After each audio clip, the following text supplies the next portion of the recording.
morning, again, how many of you were that first keynote speaker? Huh? Wasn't that motivating? Yeah, yeah. I thought that was great. The reason I'm kind of trying to gauge the room is I've been an entrepreneur for 30 years, but it hasn't been an easy journey for me. And I'll tell this story because I want to motivate folks that are thinking about entrepreneurship, how important it is. So in 1996, I graduated from the University of Washington. That's in Seattle, Washington. All right. During my final year, I was studying accounting, very technical. However, being an artist or musician, I was really interested in entrepreneurship. All right. So these were the days of what they call the dot-com era, right? Who remembers what the dot-com era? Okay, great. So you all know the companies that sprung out of Seattle, Washington, the big company. What company is that? Amazon. Yeah. I remember Amazon coming to my university and recruiting people because they were just starting out. So that's how long I've been in entrepreneurship. But because of that ecosystem, I was able to launch a company just like y'all, right out of my college dorm room. All right. In those days, I launched a company called Net Hangout. Net Hangout. And what I did with that company, that I just took my music assets, all right, intellectual property. I got into some relationships with big name companies like News Corporation America. Who knows what that company is? Anybody know about Fox News? That's the parent company of Fox News. So me, as a regular college student, was able to take my music assets, say, okay, I need to be able to do games. I need to come a place where people can come play games at the same time, listen to music. That was my vision. So I created Net Hangout, where I had deals with digital music companies, I had deals with gaming companies, big name, and I put that together, and what ended up happening was people were trying to acquire me right off the bat. I said, wow. But to put a long story short, because I already had a corporation, okay, a little bit about structure, I kind of knew that, but being an accountant, so I said, okay, if you want to set up a business, you need to set up an enduring corporate structure, right? So that's how I came up with, okay, I'm gonna take my music assets and create a corporation, a C Corp, they call it. How many of you know about corporate structures? Okay, so, and I'll just give you a baseline knowledge about that. A C Corp can run in perpetuity, that's forever. In other words, you're creating something that's gonna be lasting. And just truth in lending, I have my son right here. So, we'll go by the same name. So if I'm ever not gonna be an entrepreneur, so Hangout Corp, he's gonna be the person that takes it over. So start thinking long term. Do you wanna create something that's just gonna be around? Or do you wanna like create something that's gonna like be enduring? Okay, so the reason I'm sharing that story, because it dovetails into what our keynote speaker was talking about. Okay, currently we live in very uncertain times economically. So remember I told you about Net Hangout? Just somebody came to me, hey, we want to buy Net Hangout. We want to give you 10% of a new entity that we're going to create. Oh, 10% of a new entity. And then my mind started thinking, well, what if I get fired and my company goes, right? Right? What if you give me 10% of a new entity? I don't know what it'll bring resources to it, right? But my young mind then, I think I was not quite 30 years old, started thinking, okay, you probably need to keep your company. Because remember what I said about going long-term versus short-term vision? That was my vision at that point. So I had an opportunity to think about it, right? So I was walking one day, who knows Bill Gates? All right, so there's a little suburb of Seattle called Bellevue. So there I was walking in the Bellevue Mall, thinking, okay, should I do this or not? Like most college students, I had student loans, right? So at that point, I think I had like 60,000 plus student loans. And I ran into an Army recruiter, U.S. Army. And I was like, he approached me and like, hey, what are you doing after high school? High school? I'm like, I'm a college grad. He's like, oh, you're a college grad? I said, yeah. I said, what can the Army do for me? A college grad, I have finance experience, da. He was like, well, we can give you an opportunity to learn, get experience in your trade, plus we'll pay off your college loans. I'm like, oh, okay, so now I had a trade-off, right? I could either sell and form a new entity, or I could keep and continue my entrepreneurship journey, right? So guess what I did? Huh? I kept it. So I've been in the entrepreneurship space for 30 years. I joined the Army, okay? Finance specialist, I started out enlisted. Because I already had a college degree, my contract was, hey, you serve for 4 years, we'll pay up to $60,000. That was an awesome deal. I got to travel the world. And then when I became an officer, internally within the Army, you could, if your leadership sees potential in you, and if you have a college degree, they can offer you the opportunity to become an officer. So that's what ended up happening to me. But just because you become an officer doesn't necessarily mean that you're gonna get the same career field. But for me, luckily, I was able to stay in the finance field. So that's where the combination of me being an artist, understanding entrepreneurship, led to this talk you see right here. And I wanted to be able to, Mr. Giles approached me, saw me sitting down. I was actually going to listen to a couple of folks do some entrepreneurship pitches for something called 1 Million Cups. He approached me, I told him my story, and he said, I'd love for you to speak. So here we are. All right, everybody ready? I want to go through this again. I already kind of told you about my experience. And this is who I am. All right.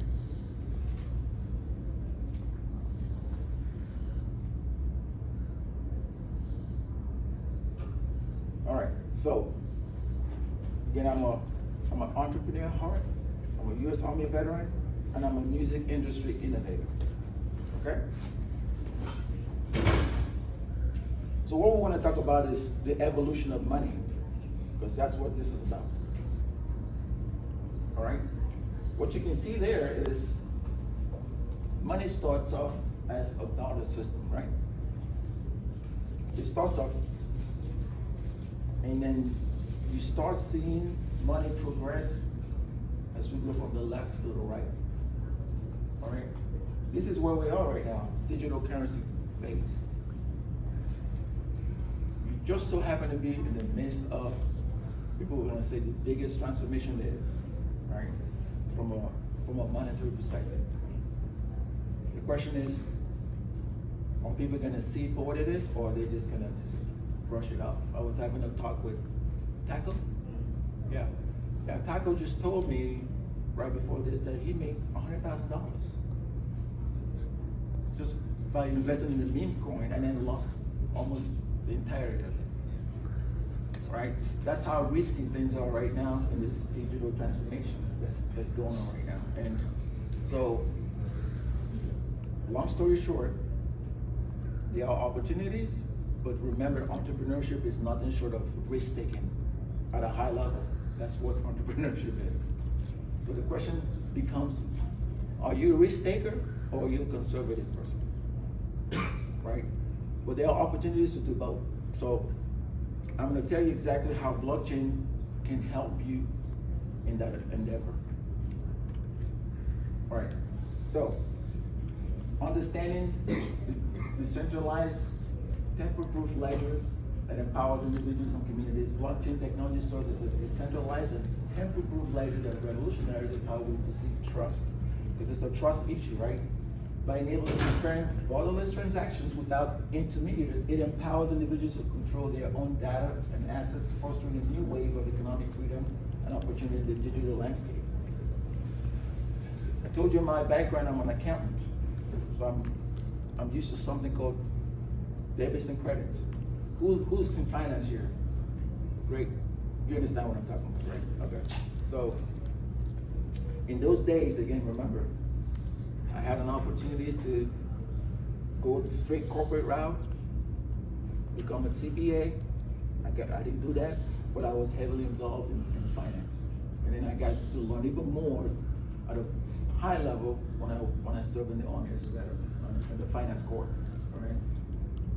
This digital landscape that we're going through right now is going to be very revolutionary. The question is, are people ready to take that risk? Are you going to trust somebody you don't know that's trying to sell you a meme coin? Like Taco did? Taco just took a risk, right? Can you share with the audience what happened and how much did you invest and what did it become? So yeah, like I first bought Solana on top of the market like last crypto cycle, which was like 2021. I think I bought one Solana, and the next year I checked the wallet, like the Phantom wallet, which is like the wallet where you store crypto, and the money was like almost gone. I had $20 in my wallet. And I bought it for $200 and it went down to $20. So I pretty much lost everything. And yeah, I decided to put that $20 into a random meme coin that I found on Twitter. And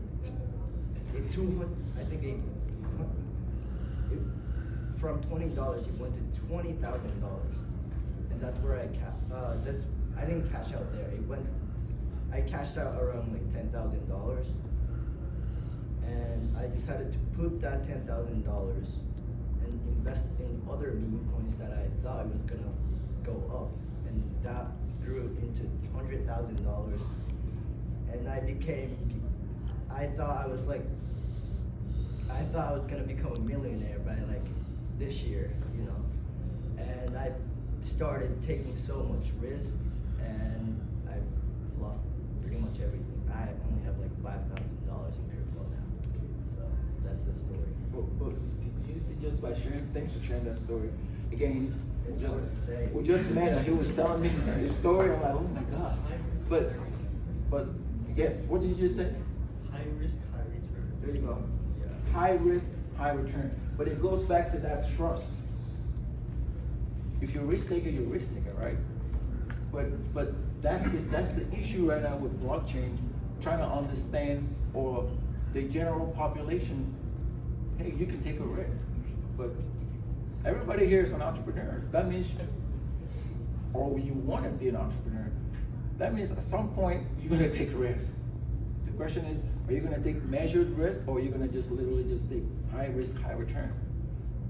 Okay? So that's where we are right now. So the transparency that the ledger is going to provide through this blockchain would make things more transparent. Like, okay, this is how much you put on your debit side, this was on the credit. Everybody kind of knows what the deal is, right? Versus people not telling you what's really going on behind the scenes, right? I'll use a case in point right now. You all know what's going on with the federal government, do you? What's going on with the federal government? It's shut down, okay? Again, I'm not endorsing or telling you anything, but I'm also an active civil servant. That means after I retired out of the military 10 years ago, I was forced to retire early as a captain. I said, no problem. Guess what? I was already an entrepreneur. It's easy for me to say, okay, great, see ya. And I went about doing what I needed to do, right?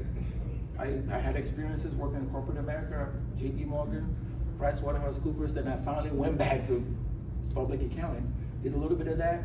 Then I said, hey, why don't you just become a civil servant? Well, all the while I was still doing what? Iterating my business, coming up with new ideas, right? Remember what I told you, when you have a good corporate structure, it doesn't go away. you can still experiment within that corporate structure.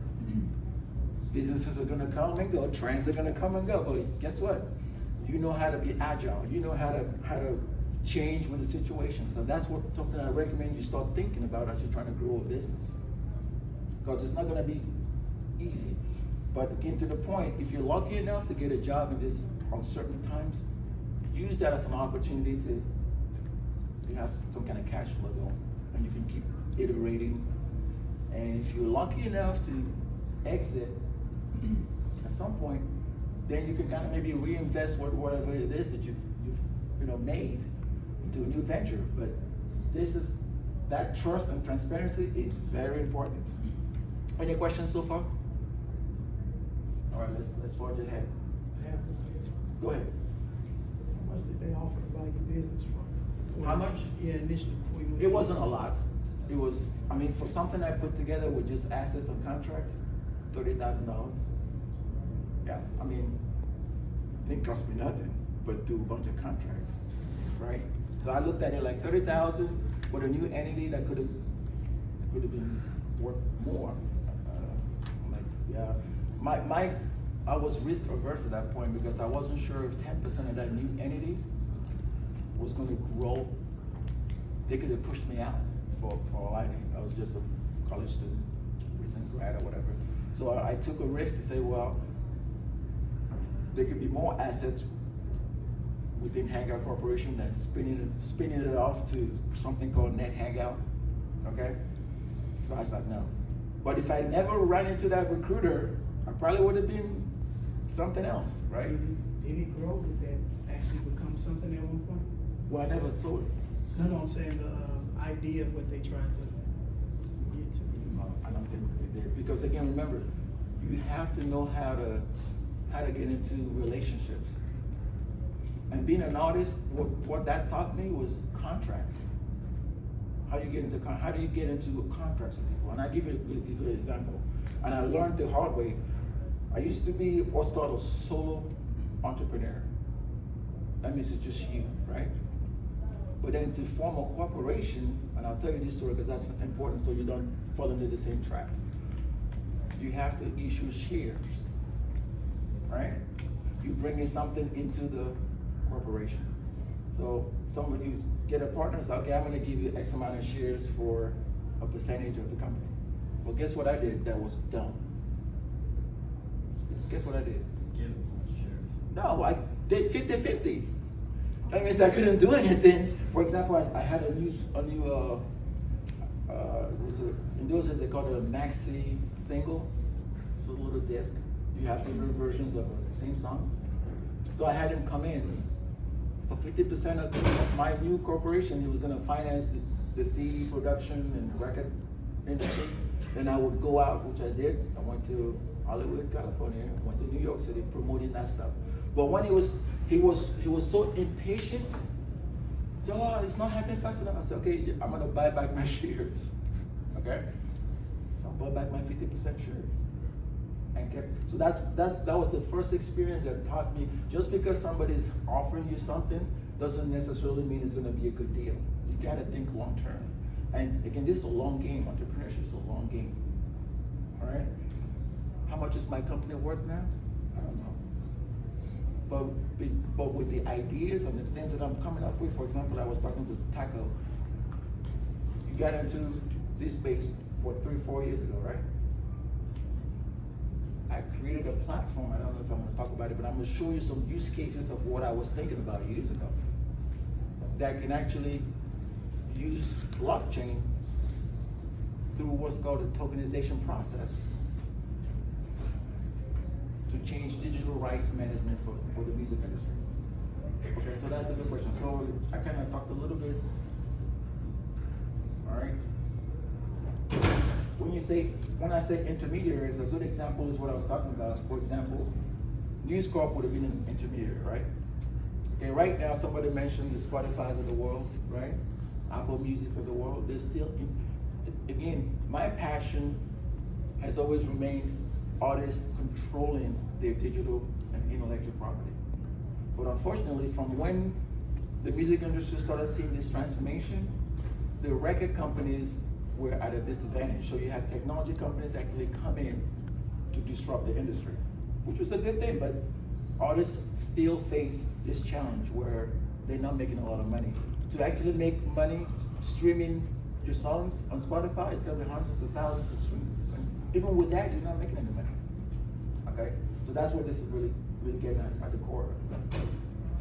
All right. So,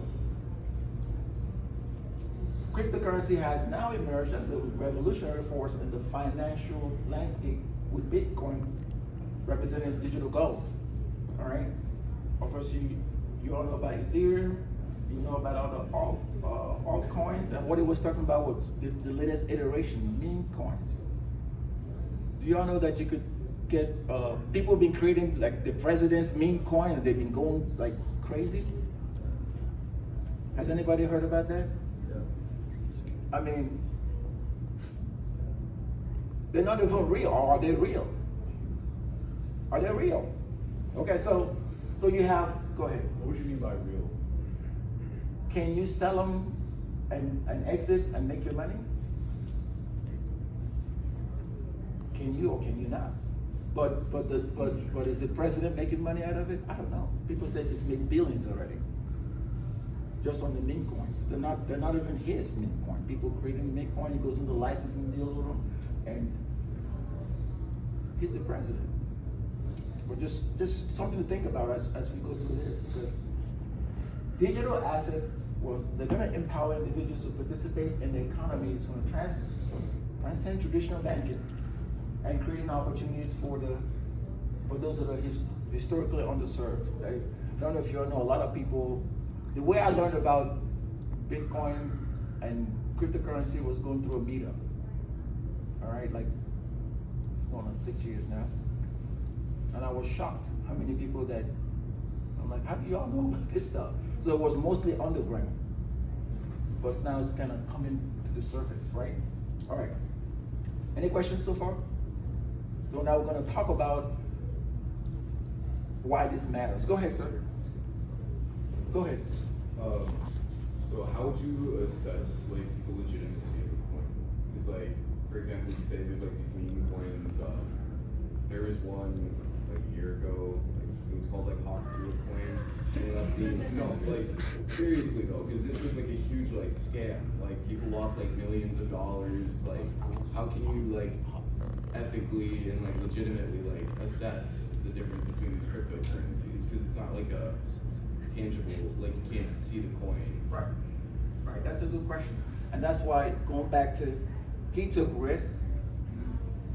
Again, truly lending, I'm not recommending any one of those coins. I'm just sharing some cases of what's happened, right? But my recommendation is there's an organization called ACAMS. Okay, yeah, so American Association of Certified Anti-Money Laundering Specialists, and it's actually based out of Florida. I learned about that when I worked as a business analysis specialist at JP Morgan, the big bank.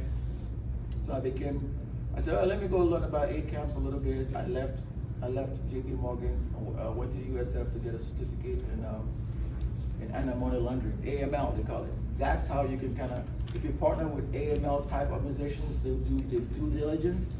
At some point they're going to start doing that, but it's a good business segment. So if you want to possibly help with knowing what is real and what isn't, I think it's probably going to be about 5 to 10 years before that becomes standard practice, because people are still, they don't trust this landscape. It's still a new market. It's very new, even though it's been around for going on 10 years. It's still new. But the thing that's good about it right now is you have a president, you have an administration that actually supports this stuff. So you're sitting at a great opportunity, a great time to start learning about this stuff and figuring out how you can take advantage of it. That's a good question. All right, so let's talk about NFTs. And this is some of the use cases that I was talking about. Again, tokenization. You're gonna tokenize creativity. Anybody have an idea what a tokenization means? What if I say I'm gonna tokenize something, what does it mean? Go ahead. tokenization is creation of a unique identifier that you associated with either a digital object or physical object. Awesome. Yes. If I could add to that too, it's also solving a problem. I remember being on a podcast named Entrepreneurship on Fire. Who's have heard about? Okay, yeah. So I was on there talking about my creation named Podbum. Podbum. I heard your episode. You did? Yeah. Well, you're talking to the guy right now. You see me? That was me. Yeah. So, and I have a trademark for Podbum. And I'll tell you, intellectual property is very important. Intellectual property protection. And I'll tell you why this is so important. So my trademark expired about a couple of months ago. No, I'm sorry, about 18 months ago. And I was like, oh, Podbum, no, it's never gonna be anything. But look where we are right now, right? That was like 4 years ago. I did that podcast. All right. Guess what I did a few days ago? I renewed my trademark because there's still upside potential in this vision that I had years ago. That's what tokenizing creativity is all about. All right.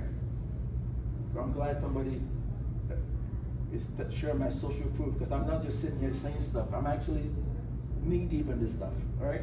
All right. So creator ownership and royalties. That's another one of my passions. Blockchain technology enables artists to receive ongoing royalties each time their work is sold or resold.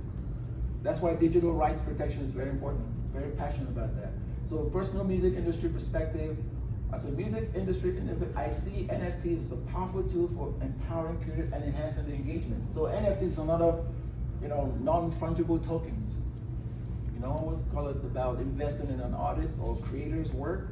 So then when they actually start making money, you invested in that.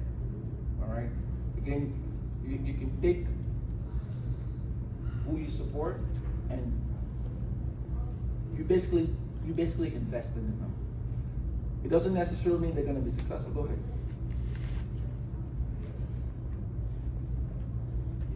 The word or the acronym NFT, I think about F, the fungibility factor.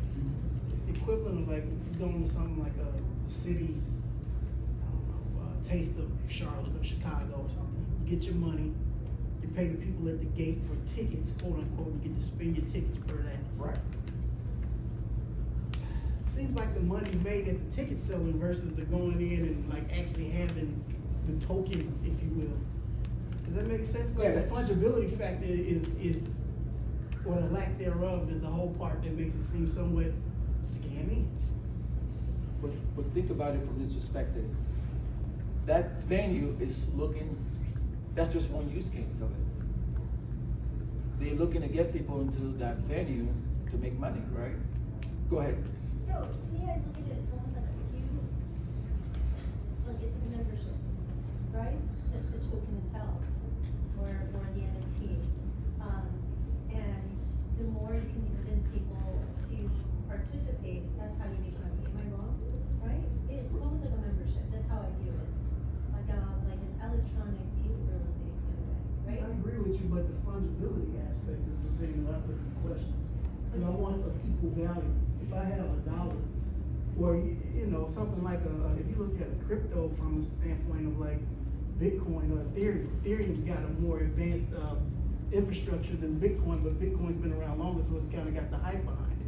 Versus another Optua coin or something like that, it's not fungible. I get it because I like it, and I hope other people like it. So the aspect that seems to have another form of value is the way the vicissitudes of the market goes up and down. So maybe I can get some value. It rides up like my man's coin here did, and then I sell it. So it's almost predatory in nature. I don't know. That's kind of how I look at it. Help me out. Let me add to that real quick. So remember when I told and I shared how you form a business, shares, getting shares issued. So there was a limited number of Bitcoins that were produced. So that led to the uptick in price, limited supply, right? So when you're thinking about all this new generation of NFTs or meme coins, it's almost like they're issuing a whole bunch of it. So that makes it a lot difficult for the price to go up. So, and I'll tell you right now, you can use, this is a separate topic, you can use AI to create coins. So if you want to get into that space, just think about how many do I want to supply? Because that's going to impact long-term the price. Go ahead. But how do you evaluate a coin then? Because it feels like where the hype is and it just like goes, the money goes over there. Again, I'm not recommending anything in terms of valuation because I think it's still very young as an industry. You're gonna need professionals to come into this space and actually validate to say, hey, look, we believe in this stuff. So when you start seeing, again, I'm not endorsing my old employer, when you start seeing JP Morgan, because at some couple of years ago they were saying, oh yeah, we're gonna get into there, we're gonna do this and this. When you start seeing the big banks get into this space, don't wait till that happens, but that's when this is going to be valid. That trust factor is actually going to become commonplace, so to say. It's really no different than valuing an option or a future, which doesn't have any physical corporeal value, right? It's just the opportunity to do something at some point in time. You know, like a ticket to a football game. It has value only for a certain period of time, and it only has value because somebody else, wants the seat. So you're saying that it could be more like a commodity? It is like a commodity, Okay. in the sense of you're institutionalizing a right, an asset, and the value of the asset has two values. One is the fundamental value, you get a right to get into the game. The second is that it has value because somebody else has value. That's the fungibility part, and you have to create that fund. You have to institutionalize that, right? The fungibility aspect of being somebody else has value. It has value because somebody else thinks it has value, right? It has value because you can sell it to somebody else. And there's something called positive network externalities, right? If I have one phone, it doesn't have any value, it's like a doorstop. Two phones, I can call another, each person could call another person. Three phones, each person could call two other people. So the value goes up like this, and the cost goes up like this, and so you have to create the opportunities to buy and sell. I would make the argument that 3 doorstops unless you have a network. The network is the value. That's the aspect that brings value. If you look at Bitcoin's initial access was that it was a form of digital currency, so that you could buy goods that couldn't be tracked. There's two forms of network. There's a digital technical network, and there's a social network that exists on the top. The fungibility challenge for you as an entrepreneur is to create a situation where everybody wants what you got. I agree with that. I guess what I'm saying is that it's still speculative because, and I could be wrong, that's what I'm saying, help me out, maybe you can give me another value as well. You can only use the NFT for what? It's all speculative, that's why you're here. Well, not speculative in the traditional sense that it might have, there is a potential value or underlying value, intrinsic value, if you will. But and that's why I came to this, so maybe you can help me out, that the very nature of a coin that has non-fungible, it's in the name, it's not fungible, it's not exchangeable for something of equal value. So the values in the actual selling to someone versus what it will have going forward. And even in that, there's no underlying or inherent value except for, oh, too much funny, I'm gonna just buy it. It's only in the selling of the ticket. Does that make sense? It is, except people will pay for that, right? If Yeah, somebody will pay for it, so they'll if I pay can for it. if I can chime in, if you can create a marketplace, right? Yeah. That would incentivize people to want to participate, then they have a stake in actually the long-term outcome of it. If you think of it from that perspective, it might help out. And for example, I go back to music again. If Taylor Swift was to put an a record out, and the only way you can access it is by tapping into her NFT. Would you or would you not if you're a fan? No, I would. You would, right? Something- That's a use case right there for you. That solves my answer then. Yeah, it's a use case, yes. And then Taylor Swift can also, within that platform, sell your merch. Yeah? You can buy a Taylor Swift sweatshirt. But I would also argue there's still also money made at the ticket, at the purchase for that ticket. Right, that's another use case. So at the end of the day, to the extent this is speculative, it shouldn't, this whole idea thing, it shouldn't stop you from thinking outside the box. Go ahead. So basically, like what you're like what I'm hearing from you is you could use NFTs as almost like and she was also saying it like a membership, so like this like level of like prestige or something. Do you think that could create problems, like basically like giving exclusivity to things solely only by getting like NFTs? Because like I don't know, for example, there was an NFT called the Bored Ape. People were like a ton of influencers were spending a ton of money into this, and they had like access to like boat parties, a ton like, and it was like a privatized network and stuff like that. Do you think that's ethically okay? Like for like people to like kind of like privatize that? I mean, it's free trade, it's entrepreneurship, it's Sure. you know, free economy. People can come up with whatever they want to come up with, right? The question is, are you interested in participating? Because nobody's going to tell you to buy anything, but they can create the market, they can create the infrastructure. But back to your point is, how do you create value? How do you do it? So that's a question that I think you should start researching and thinking about. All right. Any other questions about this slide? All right. So meme coins, we kind of talked about it a little bit using his example. Dogecoin and Shiba Inu. I lost money in Dogecoin. I hated Dogecoin. Now, what's his name? Elon Musk was pushing Dogecoin like 2 years ago. I got in on Dogecoin for a little bit, and that stuff wasn't moving. I sold it. I lost some money, but who cares? Speculation. Is Dogecoin gonna come back? Who knows? I don't know. Is Shiba Inu gonna come back?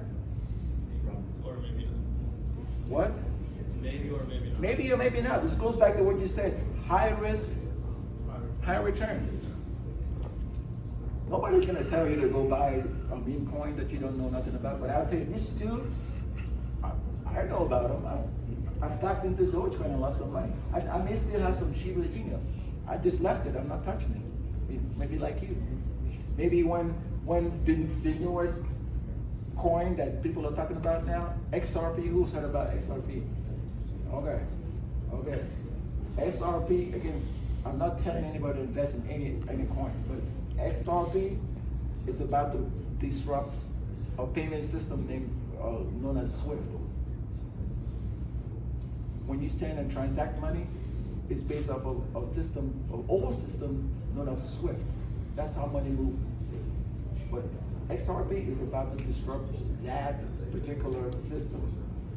So just go do your research. Again, I'm not recommending any coins or anything, but just, that's what I think about the power of communicating and value creation. And that's what we kind of talked about a little bit. Any questions? Go ahead. Do you see what happened with the Trump coin? At the time it was getting out, and a few, like in some days, it just dropped out. Yeah, it's very risky. It will go up and go down. And the question is, when do you get in and when do you know? Exactly. Yeah, like I'll share this example. So XRP about 2 months ago, they claimed that, okay, so there's a new infrastructure that's coming on board, okay, that will support XRP. But people were forecasting that was gonna actually like get to like between $50 to $100. Okay? And it's currently still, if I haven't checked it, but it's still probably like $3. $2. That's cheap, folks. You think it's gonna skyrocket? I'm not making any recommendations, but just think what I just said. But the share size. Our old school way of doing business is here. Our new way of doing business, digital, is here. And if this is going away, and this is going to become a standard, and whoever is like supporting that, what do you think is going to happen? High risk, high reward. Go ahead. So it's kind of a bit niche, but I remember seeing a lot of ads about this kind of like an NFT where you can own sports moments. So say, LeBron James chased down block, 2016 finals, whatever that was. You could own that, invest in it, but is that done through licensing, or how would that work? Because I know you're talking about music owning their artists. Like, do you think LeBron should be able to own his own moment, on TV? Depends on how it's sold. I will tell you this right now.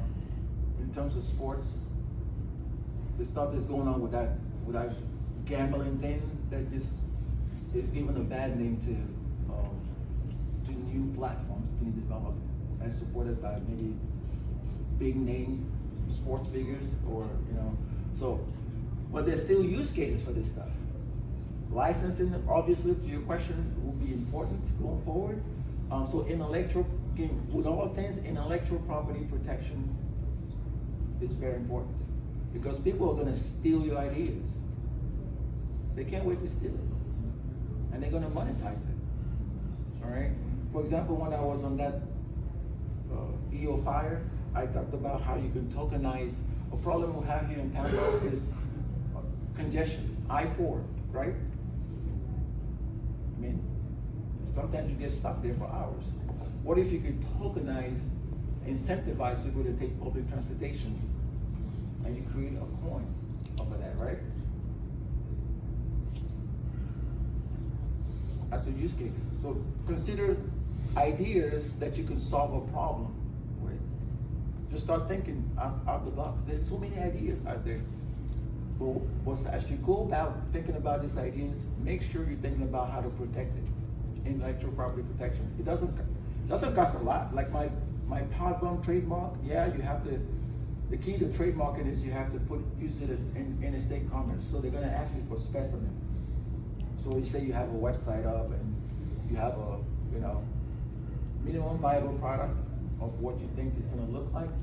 Go ahead and protect it, because as you develop that idea, somebody's going to either come along to try to buy you out, or you're going to say, no, it's not ready for me to sell it. I'm going to keep developing it. All right.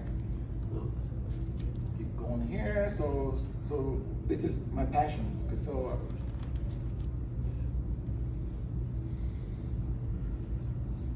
Music rights management.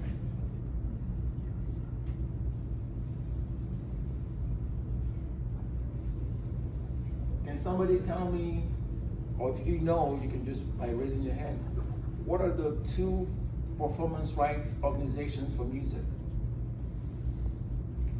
in the States? In other words, when somebody plays your song, you get paid performance rights.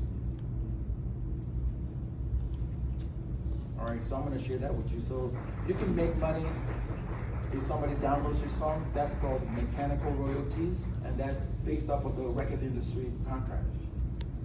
You can also make money if somebody plays your music. Like you go to a bar, or you go to a club, or over the radio.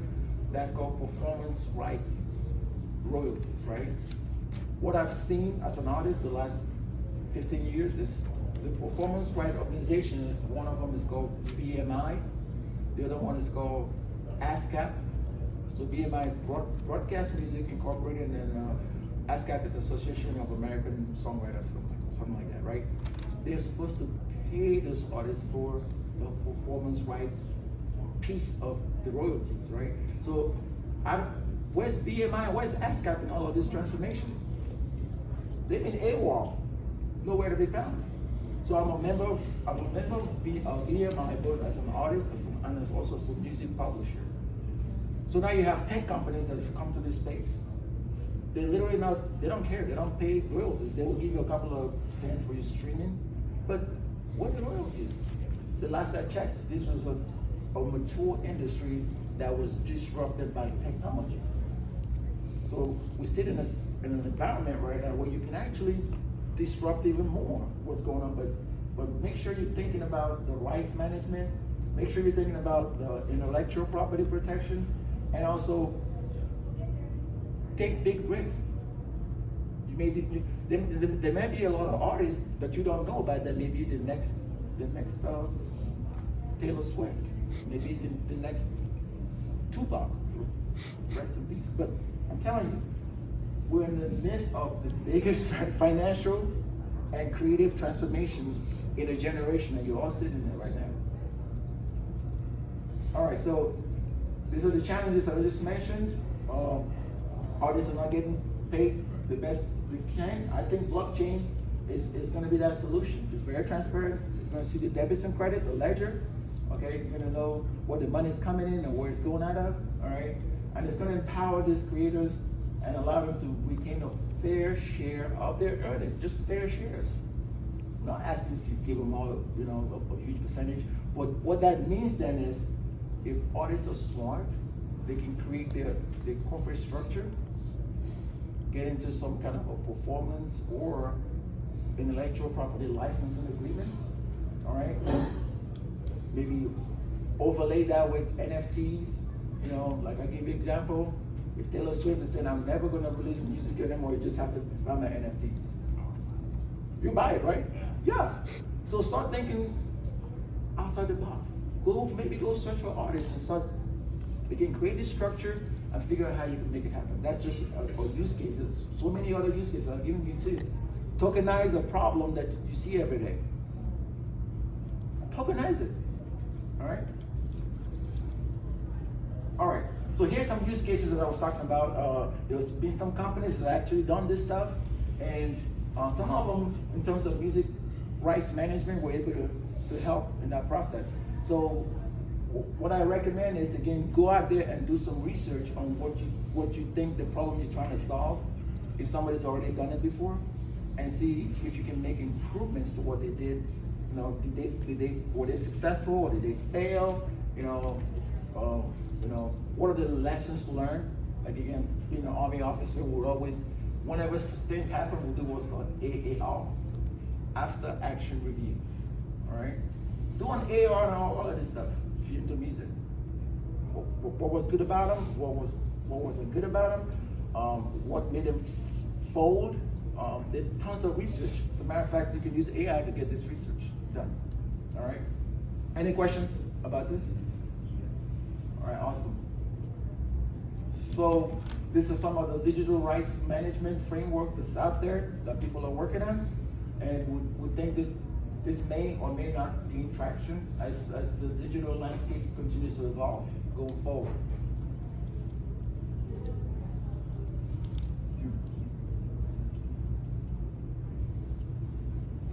Again, we kind of already talked about this, folks. All right, so what I'm gonna do right now, I'm gonna tell you that, look, when you embrace innovation, you're gonna shape the future of money, and also my passion, music industry, writ large. So by fostering transformation, transparency, decentralization, and empowerment, these technologies not only enhance financial systems, but also create new opportunities. That's where the entrepreneurship piece comes. Not just for the artists, but for entrepreneurs like yourself, okay? So the digital economy is here. It's not going anywhere. It's vibrant, and it continues to be dynamic and presents new challenges as we go forward. So thank you for taking the time. I'm gonna open it up for questions a little bit right now.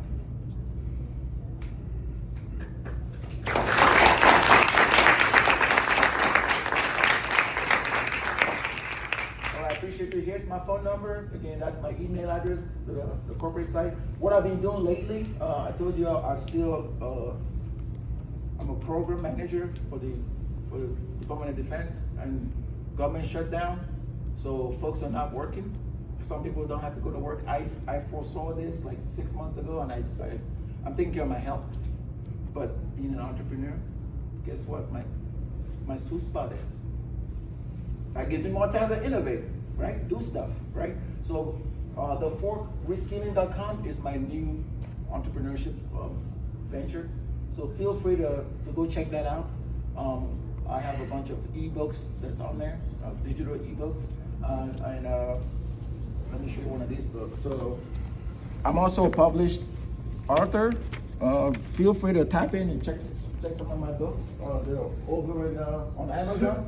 You search by my name, Chima Walla. Again, I created one. My recent one is tailored at what I see that's happening right now in the DoD landscape. That's not just DoD, the government writ large. They're trying to bring efficiencies in, right?